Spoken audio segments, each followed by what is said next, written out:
On this episode of Bite Sized, we are watching and discussing the 20th scene from the movie Twilight. For those of you watching along at home, that is from 2531 to 2702.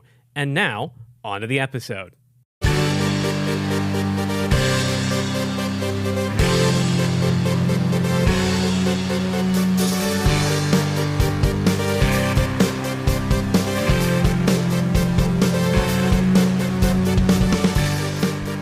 Good evening, good morning, or whatever time it is wherever you are. Hello. Thank you so much for joining me at another episode of Bite Sized. If this is your first episode, thank you so much for listening, for finding us. Here's what's going on. My name is Ben Aber. I'm a comedian in the Chicago area. I am watching and discussing every scene from the movie Twilight, one scene at a time in chronological order. It is a burden, some would say, of love. Some would say it is a punishment that I have put upon myself. Every week I have a different guest who watched maybe 90 seconds of the film and is here to discuss it with me. Speaking of guests, let's talk about my guest today. My guest today, very excited about this, is a voiceover artist, comedian, and journalist not from Chicago, from Houston, Texas. Meredith Nudo, welcome to Bite Sized. Welcome. Wow, why am I welcoming you to your own podcast? I don't know, but I feel... Good job, me. I like that. No one's ever welcomed me to my own show before, and how polite of you. Thank you for doing that. Thank you for having me. Absolutely. That's the polite way of... That's the thing that I meant to say. No, I appreciate it. I am excited. I never actually watched the Twilight movie. Everything that I know about it, I just know from pop culture osmosis. Oh, well, let's get right on into that, because normally there is a little bit of talk at the beginning of the episode about how you doing, how's your day going, but I think I want to skip that and just go straight to the first question I asked all of my guests on the show, which is, Meredith Nudo, what is your history with the Twilight franchise? I don't have one. Okay. I am aware of it. I know the broad strokes of it, but I never watched the movie. I was not particularly interested. Yeah. In the story. Yeah. So I just didn't watch it. I will say, however, I know that sparkly vampires has become a joke. Yes. But I actually think that that's a really clever and interesting twist. Yeah. On vampire lore. So that part, I'm actually going to compliment. I think it's a really cool idea and a really neat idea, especially because, for storytelling reasons, they can be out in the sun. Right. Vampire stories, vampire movies, they're very common, but they tend to follow the same set of rules established in Dracula, basically. So it is interesting to see this, yes, they can go out on the sun, in the sun, but it punishes them in a different way. It sort of signifies them as this other. I also have one question about Twilight that I never, maybe some of your previous guests or you have an answer. Sure. If you are an immortal being, as it were, why the hell would you go back to high school? See, they were bitten. They were all turned. Edward and them were turned when they were high school aged. So Robert Pattinson is very clearly a grown man in this movie, but in the fiction of this world, him and some of the other vampires are eternally 17 years old, 18 years old, basically.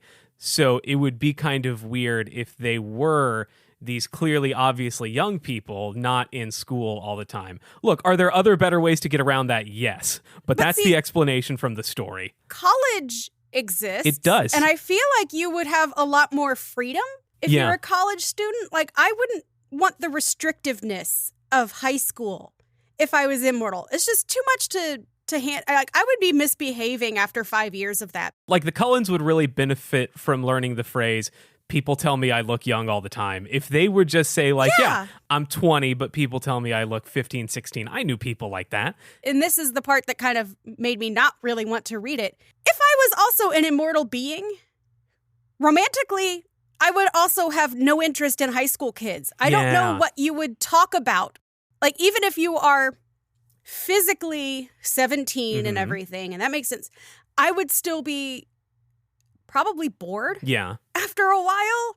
This is kind of a discussion we've touched on a little bit in previous episodes, which is, according to the story, when a human gets turned into a vampire, they stop aging. Basically, their body stops developing. So if you get turned into a vampire at 17, does that include your brain development and your hormones? Are you just eternally a teenager?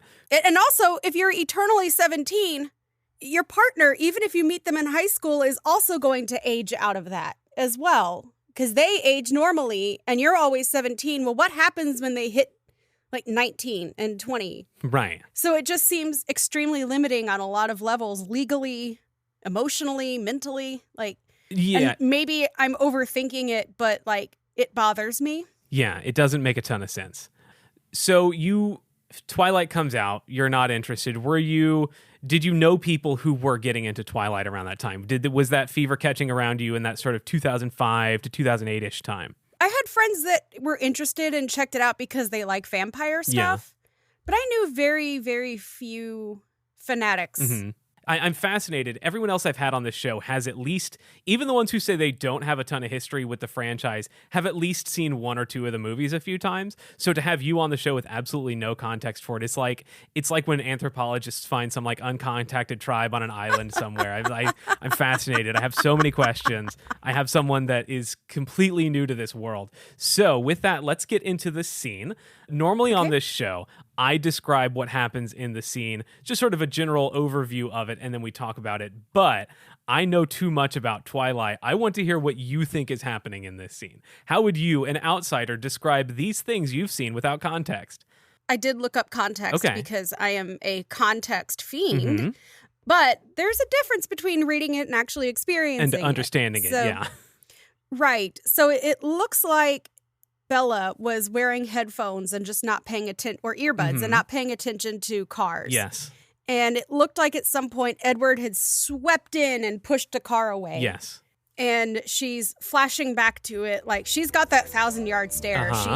She's contemplating her near-death experience. She's not engaging with that field trip at all. So far, so good. And then her friend Mike, because I did look this up. Okay. He fumbles through his promposal, as it were. Look at you, huh? You're alive. I know, yeah. False alarm, I guess. Yeah. No, I wanted to ask you, if it's like a month away, but do you want to go to prom? While the Cullens are walking up and being like, look at how cool we are, guys. And she's watching Edward, who I imagine probably has some kind of like super hearing on account of being a vampire. So he's overhearing this conversation. Okay. He's overhearing this awkward, you want to go to prom with me? So what do you think? About what? Do you want to go? To prom? With me? Prom. Dancing. Not such a good idea for me. I have something that weekend anyway. I'm going to Jacksonville that weekend. You can't go another weekend? Non-refundable ticket. You should ask Jessica. I know she wants to go with you. All right. She makes an excuse. I have a feeling that she's probably not really going to Jacksonville. Okay. I think maybe she's just trying to let him down gently. I imagine that she's probably friends with Anna Kendrick over there. Yeah. And saying she likes you. She doesn't want to violate the bro code. She doesn't want to take Jessica's man away. Yeah. So she's like gently pushing him, and besides, she's making eyes at Edward. So she probably secretly wants to go to prom with him. And he's listening in, and he's like, oh yeah, she's into me because she turned down this guy. And then the script calls for the teacher to call them on the bus and says, green means go, come on. Yo, hey guys, come on. We gotta go. Green is what? Good, let's go. Yo, guys, come on. I thought that the actor and the teacher did the best that they could, but I think that part was overwritten. All you really needed for that moment was just like, hey guys, get on the bus. That's a pretty solid summation of the scene. Yeah, we start with a flashback to something that happened a couple scenes ago. Mike, that is his name. He's been clearly into her the whole movie. She's not into him for obvious reasons. I'm not a big fan of Mike. He's not the best. He's a loser. Edward does not have super hearing. I think he's just close enough to be able to actually hear it, but he can read minds, which is sort of a type of super hearing. Okay, so fair enough. He's got some manner of being able to kind of gauge the situation from afar. Yeah. Let's start breaking down the things that happen in this scene. We got the flashback, and then she is jarred out of it by Mike, who just sort of, I like the way he just sort of zooms into her vision and like it slowly focuses in on his face. I think that was a nice little jarring way to get her out of that. A nice hard contrast from this dramatic flashback to a kind of a goofy guy. I liked that too because that seemed like, just from the read that I got on Mike, that would be very in character.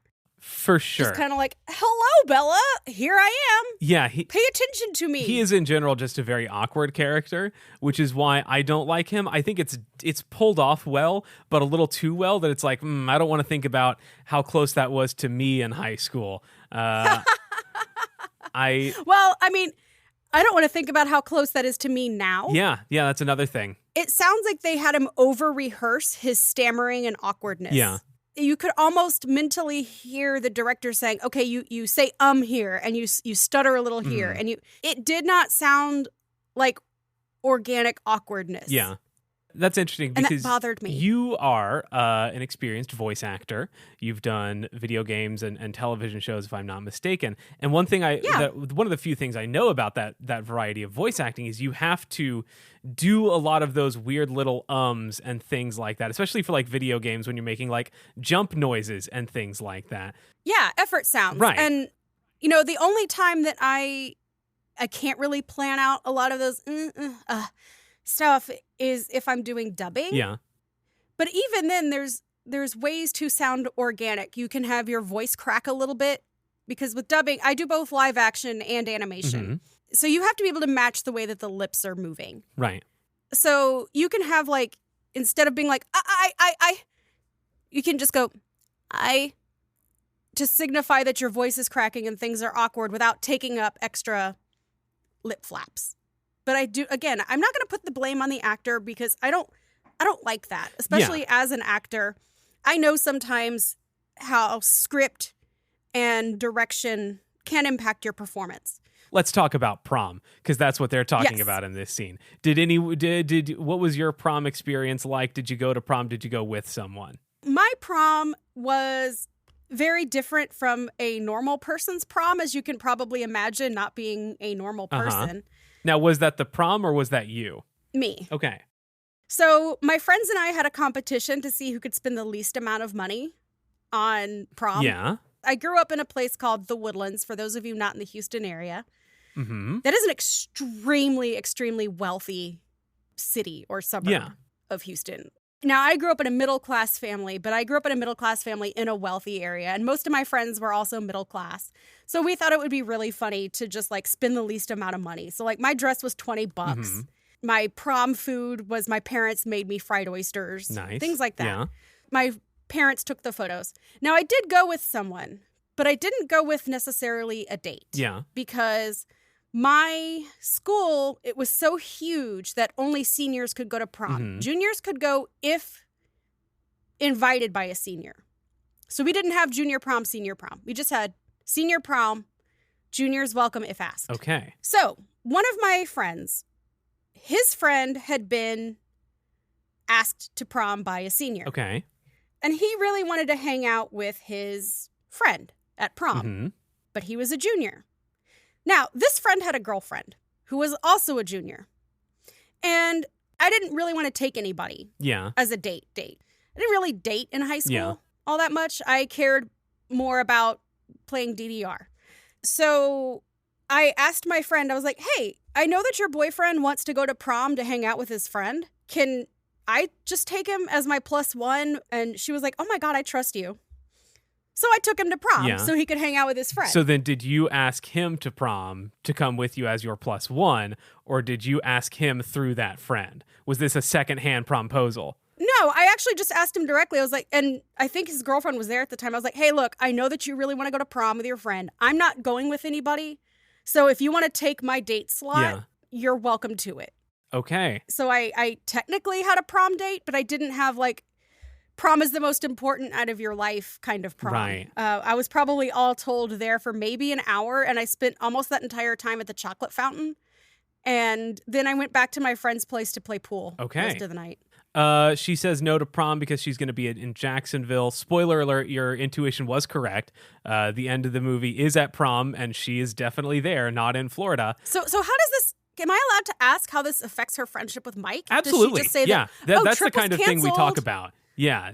Yeah. Like, I don't know. because I would feel pretty angry if my friend lied to me. Mm-hmm. I would be like, you could have just said no. Bella Swan, not the best at communication. Really no character That's is in this fair. movie.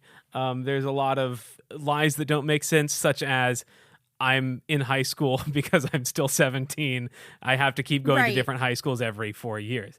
A lot of this movie just wouldn't happen if people took sort of the obvious out there like that. But that is also a scene that we don't get at the end of the movie, which is like Mike realizing, hey, wait a minute, didn't you say you were going to be in Jacksonville? Oh, so they just leave it hanging? It just never comes back up. It's not, look, it's not as important as we seem to be treating it in this podcast, but that's what this podcast is all about, is taking the very little things that we have in our 1 minute, 31 seconds of movie and treating them as very, very important. Right, because that's all I've seen of it. Let's see. It tells her to ask Jessica, because why not? It's Anna Kendrick. Who wouldn't want to go to prom with Anna Kendrick, honestly? I want to go to prom with Anna Kendrick. Edward's there, just sort of hovering in the background. They hang out. They go to the bus. Where do you think that bus is going? Well, I remember something like the transition at the very end is like carrot tops and eggshells. Yeah. So it sounds like they're probably going to some kind of farm and talking about composting. You kind of nailed it. really? Yeah, the very next scene, they are at, I don't know exactly what it is, but they are talking about composting, which is why Yeah. Mr. Molina says green is good. Wow. Oh, I still don't think that fits there. I just think just being like, hey, get on the bus. Mr. Molina, he's very passionate about science and getting the kids to get excited about composting and things like that, and the conservation and the ecosystems. Well, those are all things that I'm passionate Yeah. about. But if I'm in a hurry, I'm not going to pause to quip. Nah, he's not in a hurry. Did you go on any field trips in high school? I did go on several, but one that I remember the most is we went to the library at Texas A&M Okay. to do our big junior history research paper. Mhm. I needed to go to the bathroom, Okay. like you do. At libraries, sure. So I saw this guy that was kind of standing in one of the library rooms around a couple people and asking. And like, he looked friendly enough. He had a big mustache and everything. And I was like, I wonder if this guy knows where the bathroom is. And he was standing closest to me. So I walked up to him, and like these two suited guys like kind of closed in on me. And they're like, yes, excuse me, you can't be in here right now. Mhm. And I was like, that very familiar looking guy might know where the bathroom is. The suited fellows showed me where the bathroom was. And I went to the bathroom and, did my research and things. And when I was on the bus on the way home, my teacher was like, so, did anyone see the library special guest while they were around today? I found out while I was there that he was visiting. Can I guess who it is? Wait, well, yeah, go ahead and guess. You said mustachioed. I know it. Texas A&M. It's in Texas. Texas mustache. It had to be Sam Elliott. No. Oh. This would be a very difficult one, I think, for you to Okay. guess. Well, then just tell me. Former president of Poland, Lech Walesa, was there today. And I was like, oh my God, that's why I remembered that guy. Because we learned about the Polish solidarity. Because in Texas, unions are good if they are in Poland fighting the Soviets, but they're not good if they're in Texas. I am astonished that any high schooler outside of Poland would know, oh, Lech Walesa, of course, a name that I didn't learn until just within the last couple of years. And I studied history in college. It's a running joke about how I tried to ask the former president of Poland, Lech Walesa, for directions to the bathroom and got given directions instead by the Secret Service, who was there to protect him. Wow, that's incredible. Yeah, so that's the most memorable field trip that I had in high school. Pretty great field trip story. I doubt they're going to run into any former Polish presidents at the composting facility or wherever they go. The students get on the bus, and Mr. Molina tells the Cullens that they have to get on the other bus.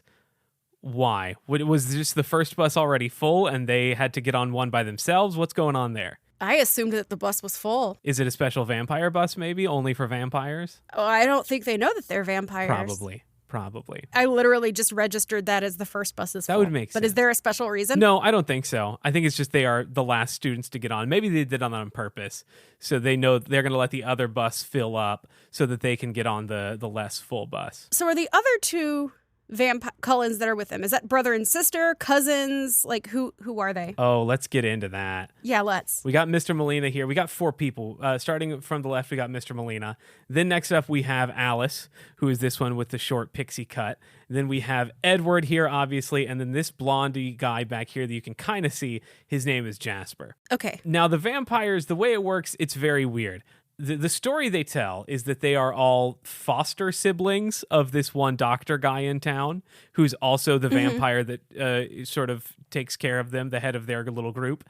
But in reality, they're actually like boyfriend, girlfriend dating, I guess, and they've been together for a long time but aren't married and have to pretend to be siblings. It's all weird. That's very against the Westermark effect, but yes, go on. You know, when you've been in the Twilight community for a while, all these things are just sort of common knowledge and make sense. And explaining them to an outsider really highlights just how odd all this is. You know what's weird to me is that, like, I watch anime. Yeah. And yet still, sometimes things like this confuse me. Yeah. I won't get too deep into these characters and their personalities because that could easily take up another hour or two. But I can kind of tell by looking at them, like, Alice is mean. Like, I saw her and I immediately didn't like her. Really? Because Alice is so not the mean one. She's the perky, friendly one. Rosalie, who is not in this scene. Let me see if I can find any more vampires as I'm scanning through. Like, the way that she was walking with her shoulders, I was like, and kind of smirking. And like, look at that smirk. I was like, she's judging me and she is going to make fun of me for being weird and like my clothes not fitting properly because I like them a little baggier for comfort's sake. Like, I immediately wanted to like disappear so she couldn't talk to me. No, she's like, she just looks so mean. She's not. She's totally the mom friend. Oh. It's crazy. Well, then, you know what? I'll say this then. Good for Twilight, in this case, for subverting expectations by making the mom friend look like the mean person. Oh, don't worry. The mean vampire is a blonde girl, like sort of basically just a mean girl's girl. Oh, okay. While we're judging vampires by their appearances, what do you think about this guy over here? This is Jasper. He looks like he's an antagonistic dork. Okay. That's not entirely fall off. He's not antagonistic. He is a dork, though. He doesn't talk because he's in constant pain. It's a whole thing. Oh, poor guy. Yeah, he has the worst Southern accent you've ever heard because he's from Texas. And fun fact about Jasper that no one likes to talk about is that when he turned into a vampire, he was fighting in the Civil War on the side you really wish he wouldn't be fighting on. Twilight, the deeper you get, the stranger the decisions that went into it. Does he ever have any kind of like reckoning? Of course not. No. There's never any kind of like, I did fight it, but I regret it. This is what I learned along the way. Like, there's no character arc. No, he doesn't get a character arc of any sort at all. Throughout the whole films, he's just sort of consistently Jasper. He's not important enough to get a character arc, honestly. Gotcha. Going through my last couple of notes, Mike, when he is talking to Bella, he says, "It's alive," which I think is fun because this episode is coming out one day before Halloween. I'll be honest, I thought that was cute. I thought that was a really cute, because that does ring true as something that a very awkward and silly friend that is trying to like flirt with you badly would say. He has like his little hand is up and he goes, "It's alive." I thought that was cute. I was like, okay, that's really endearing. Even though the last time he saw her, she was being taken to the hospital because she almost got hit by a car. Okay, so he actually witnessed. Yeah, like that flashback of her almost getting hit by a car, that scene happens, and then the next scene is her being checked out in the hospital. So, and he was there to see that with like the rest of the students in the busy parking lot. So we can only assume that this is the first time he's seeing her since he saw her get taken to the hospital. That's very oof, but at the same time, that does also ring true as to what a very awkward teenage boy would do. Like, that's very much The Office humor. I could see him growing up to be a Michael Scott. Oh, for sure. Forgetting everything else we've talked about and the broader context of Twilight, just this 91 seconds, if this was the only thing you knew about Twilight, how likely would you be to watch the rest of the movie? I wouldn't. You wouldn't? But I would watch the next scene because it's about composting. It is about composting, yes. That I would watch because it is relevant to my interests. Uh-huh. But most of the rest of Twilight, outside of vampires and werewolves, both of which I really love, doesn't hold much interest for me. Yeah. I wouldn't. I do like the lighting. What about the lighting do you like? I like the blues. It's very surrealist. Meredith Nudo, that's the bluebell you just heard. We haven't heard it in about 5 or 6 episodes, but every time someone on the show mentions just how blue this movie is, I ring the bluebell because it comes up a lot. Yeah, the color grading in this movie is very blue, isn't it? It's visually interesting to me because, like I said, I do enjoy the color blue. Yes. However, I am going to say this. I've been to the Pacific Northwest many, many times. Yeah. Love it up there. Think it's gorgeous. Yeah. It doesn't give me much of a sense of geography or space to light it blue. It's a very, very, very green area. Let's start to wrap this up. My final question I always ask. If you had to give this scene a name, what would it be? And this is also going to be the name of the episode, so make it good. It would be P-Prom. So it would be like P-Prom ... question mark? Prom ... question mark. Yeah. This may set a record for most punctuation in a single episode title. It's close. I love punctuation. It's close to a previous episode that had a lot of colons and things like that in it. But it's short, it's to the point. I like it. Very nice. Meredith Nudo, if listeners want to find out more about you, maybe hear or read or see in person things you do, where can they find out about that stuff? Perhaps on social media. So my Twitter is Meredith Nudo, MEREDITH Nudo. N-U-D-O. Wow. N-U-D-O. MEREDITH Nudo. And then if you want to keep up with my voiceover projects and learn more about what I have to offer your video game or animation or audio drama or dubbing project, that is meredithnudova.com, MEREDITHNUDOVA.com. I also write for Houstonia and Cron.com, so you can check my Twitter to see when those are up.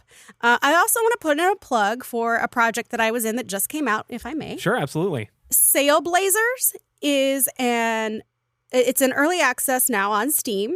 It is a open world survival game and shopping simulator. Okay. And I am one of the bosses that you get to fight. Okay. I am Xena, the wolf woman who is the leader of the outlaw pack. I do see here in the description, survive against cowboys, samurais, and demons. And I was wondering which one you played. And I guess you're a cowboy, technically. She's a wolf and a woman and a cowboy. And she's the leader. And she's got that really swampy East Texas sound. And I love her. All right. There you go.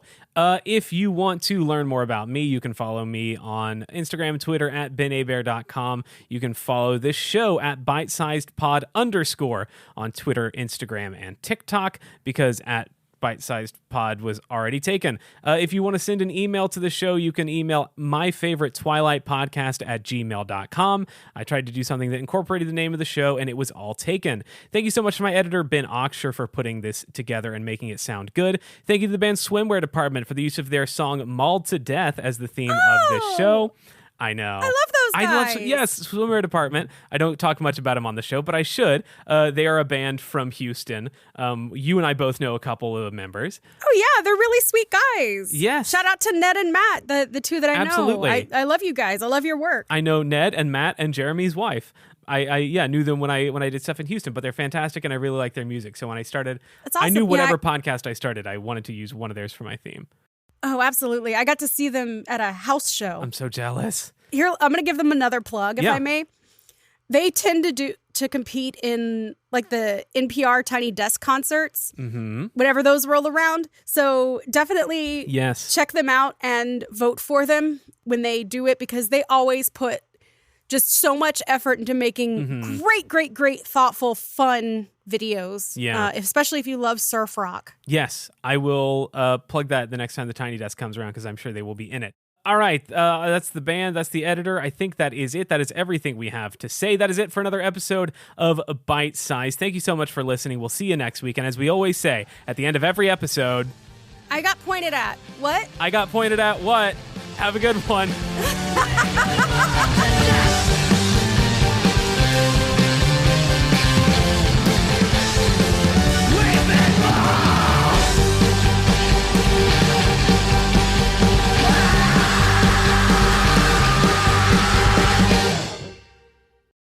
Look at you, huh? You're alive.